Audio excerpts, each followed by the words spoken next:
Minecraft 1.14's Village and Pillage update is finally wrapping up after a huge update to the villager trading system. But that doesn't mean there's no room for more new features.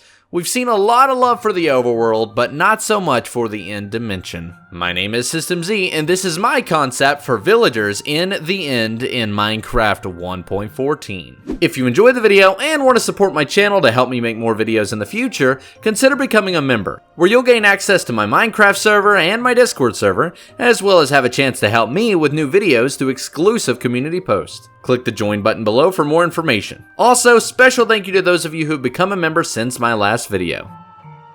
Alright everybody, hello again to yet another concept video for Minecraft 1.14, and this one is actually really different from the other ideas that we've done before. This is actually involving a new dimension in Minecraft.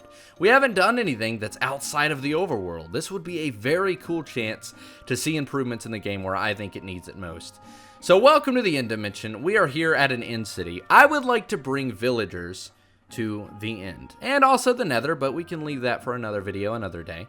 Let's just, use this end city here as an example. Now, I thought about building an end village using the same resources, but I didn't really see a point. A lot of you guys like to suggest, different things that I should do, a lot of structures, new things to kind of discover when exploring, but we really need to just fix the structures that we have now. And trust me, as architecture goes, this thing could use a lot of improvements. But it could also use some more mobs, a sense of going back, because right now when you go to the end dimension, you beat the dragon, you find an end city, you get some shulker shells, and you get an elytra, and you probably really never come back, unless you absolutely have to. Imagine a reason to go to the end every day. Something to benefit you when you visit it, or even a reason to live in the end. Now, of course, that means new blocks, new mobs, all that good stuff. But in this example, we don't really have all that. What we have is this beautiful creature right here. That's right, ladies and gentlemen, an end trader. Why not take villagers, put them in the end, and put them in end cities? They're civilians, they're citizens. Why not put them in the city that is in the end? Perfect, right? No need for a village, we've got a city here. Now this is more like a giant wizard's tower, so it's a little adapted as such.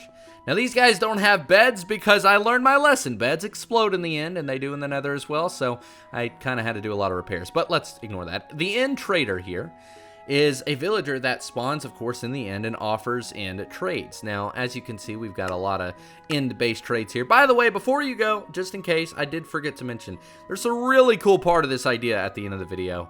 I definitely recommend sticking around. Let me know if you see it in the comments down below. Trust me, it's a good one. You don't want to miss it. Now look at this, guys. A dragon head for 22 emeralds. A dragon egg for 48. Now I know what you might be thinking. Z, the village trading system has changed. You're in an old snapshot, buddy. Well, I know. 1.14 is obviously bringing a new UI and entire villager system, but I'm sure this could be adapted. I'm only in this version to avoid snapshot errors.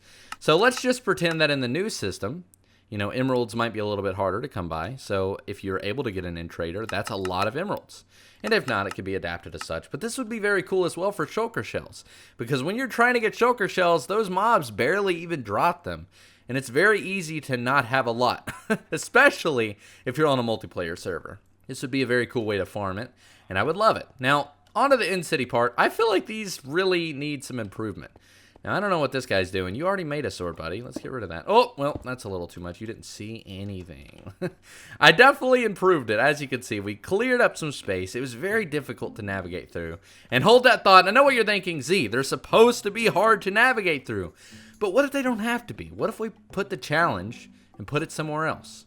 And you'll see that in just a moment. Now let's continue navigating through here. Kind of a wizard's tower. Oh, and another one. Now, all of these guys are the same, but of course, we could have different ones. This one is a normal butcher, apparently. Whoops. But as you can see, we've got a nice little wizard's tower here. Maybe this is a librarian's house. Nothing crazy. They obviously would be nocturnal because beds don't work in this dimension, so they would not sleep. All that good stuff. We've really got basically the same thing all throughout. As you can see, there's nothing crazy going on. You would just find the different, professions and their living situations. It's more of a university. This is starting to remind me of Harry Potter a little bit. I know it doesn't look anything like it, but I don't know. It feels like they're all in the same place instead of different houses. This is a lookout. What are you looking at? Nothing. Because we need more in the end dimension to look at. even though I think this looks good already, we could definitely have more mobs. You know, mini dragon flying around. Think about that. When you beat the Ender Dragon, maybe the dragon eggs eventually hatch into little baby dragons that fly around. That would be very cool, and that would be another challenge all on its own. Speaking of challenges, why do you go to the End City? That's right, to find an Elytra. And where do you find an Elytra? The End City ship. Now, I think it's too easy to go over there, even though I admit there have been countless times where I've thrown an Ender Pearl over there and actually died in the end, in the void, because I missed, because I'm terrible at Minecraft. But some people aren't. Some people are able to get over there very easily by bridging across, being smart. But what if when you get there, it's a lot harder, and you've got these guys, End Guardians. Now, this is obviously just a pillager, but imagine an End Guardian, a bad mob that protects the structures around it and really doesn't want you to get that precious loot.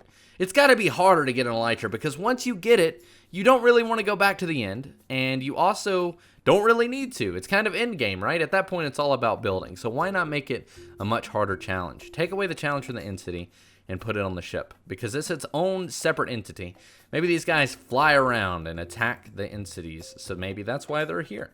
So maybe it would need to be turned around. But as you can see, they've got a nice little purple coat to go with the end, just like the villagers do over there. Purple eyes, all that good stuff. I feel like the Nether also needs this kind of stuff too, but that's a video for another day. Of course, we'll get onto that. But as you can see, nothing crazy has changed here. Again, imagine a mini dragon flying around this. That would be so cool. It'd be awesome. Plus, once you get the Elytra, maybe if you go up there, that dragon could kind of hit you, and it would give you a reason to kill that as well. But as you walk through here, we've got more reasons to fight instead of just go straight for the treasure. This would be a very cool way to make it a lot harder and have a little bit more of an adventure while you're here. Obviously, the end can be dangerous depending on your skill level, so I don't know if this is 100% the best idea. But it's something I thought would be very cool, and I at least wanted to share it with you guys. But that is not all. There's actually something really, really cool that I want to propose to you guys. Now, prepare yourselves, because this is going to be pretty awesome. But to do it, we're going to need to go back to the overworld. So let's go ahead and do that. And we're back in the overworld, just like that. Editing magic, you've got to love it. Let's pretend for just 1 second that we've got an inventory filled with adventurous materials. We've got a sword, a bow, some torches, some food, all that good stuff. And we're scouting around for potentially a new land to build, a farm or a new base. So we're just exploring and adventuring in the world of Minecraft in general. Now, you guys already know wandering traders are a thing in the game. I actually made a video similar to that with traveling villagers, and it actually appeared in the game. Who would have thought? That's super cool. So maybe something like this would happen in the game. Maybe this would be added. You'll see what I'm talking about. This is super cool. We've already got wandering travelers. What if we had dimensional travelers? Oh, it's so spooky. So loud. So spooky. But it's so cool. Dimensional traveler. That's right. This is a guy that we saw in the end just a moment ago. What is he doing all the way over here with the end stone brought to the real world? This is crazy. Imagine, and this is a stretch. I know this isn't something we would probably see, but it would add an entirely new dynamic to the game of Minecraft, and it would be super cool. Now, obviously, these are the exact same trades we saw in the other guy, but they would, of course, be varied. They could be different. They could be good. They could be bad.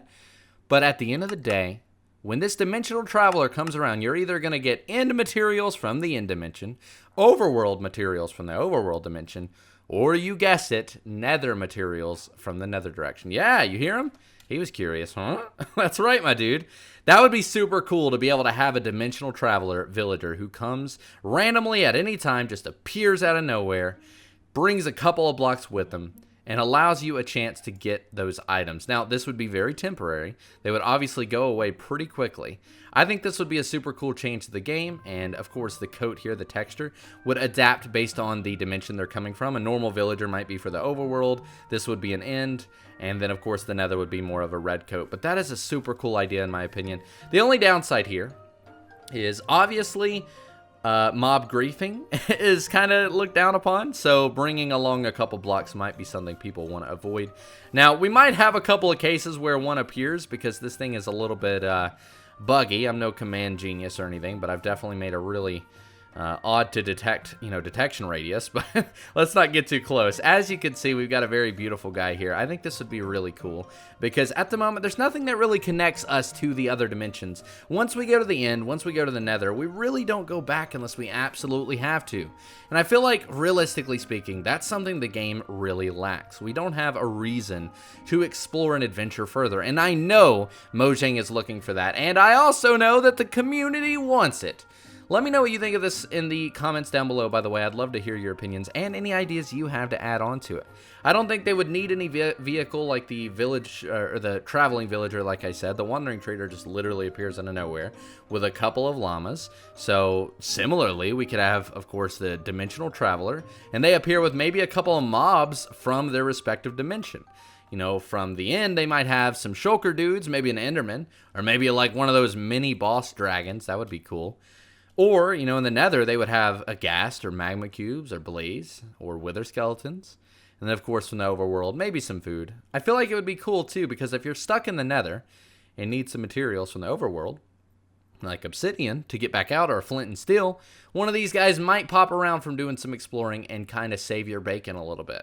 That would be really cool. But guys, let me know what you think of this in the comments down below. Before we end today's video, I'd like to take a moment to showcase a build from my member-only survival Minecraft server. A build by Tada Kadabra. Welcome to Tada Corp, a villager trading shop disguised as a beautiful skyrise located by the harbor. The interior in this build is absolutely amazing and feels perfectly balanced between design and functionality. There's a lot to explore, from the shopping levels, the penthouse suites, and even the head office, all with an amazing view of the harbor I'm building. I've just gotta say, excellent job, Tada.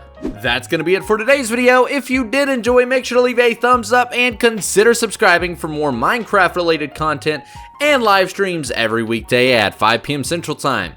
My name has been System Z, you guys have been awesome, and I'll see you in the next one. Thanks for watching.